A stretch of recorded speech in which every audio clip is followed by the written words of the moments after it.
BRT কর্তৃক যে নির্ধারিত প্রশিক্ষক আছে এদের মাধ্যমে যদি ড্রাইভিং লাইসেন্স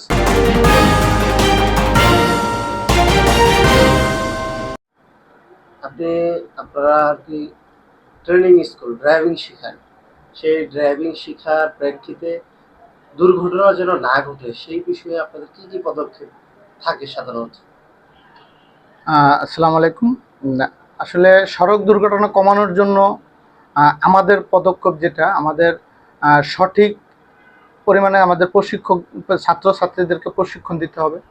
এটার পাশাপাশি আমাদের দেশে এখন অসংখ্য ড্রাইভিং ট্রেনিং স্কুল আছে যাদের কোনো প্রশিক্ষক লাইসেন্স নেই, যারা ইনস্ট্রাক্টর লাইসেন্স ছাড়াই তারা ড্রাইভিং প্রশিক্ষণ দিচ্ছে এবং ড্রাইভারদের হেল্পারের মাধ্যমে ওস্তাদের মাধ্যমে তারা ড্রাইভার হচ্ছে।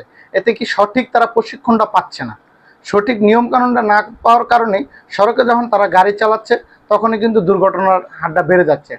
যদি সরকার অনুমোদিত এবং বিআরটির কর্তৃক যে নির্ধারিত প্রশিক্ষক আছে এদের মাধ্যমে যদি ড্রাইভিং লাইসেন্স ড্রাইভিং প্রশিক্ষণটা দেয় এবং বিআরটি যদি সুন্দর মতন ড্রাইভিং লাইসেন্সটা বিতরণ করতে পারে যে প্রশিক্ষকের সার্টিফিকেট ছাড়া কোনো ড্রাইভিং লাইসেন্স দেওয়া হবে না, তাহলে কিন্তু এখানে সবচেয়ে বড় ভূমিকাটা কিন্তু বিআরটির।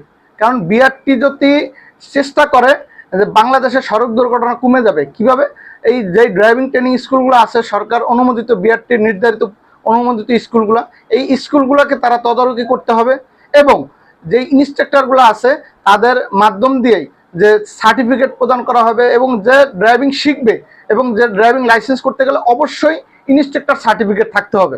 তাহলে কিন্তু বাইসা দেখবেন যে ভালো লোকগুলো আপনার ড্রাইভিং লাইসেন্স পাচ্ছে এবং ড্রাইভিং শিখে তারা গাড়ি চালাতে পারতেছে। দুর্ঘটনা তাহলেই সড়কে আস্তে আস্তে দুর্ঘটনা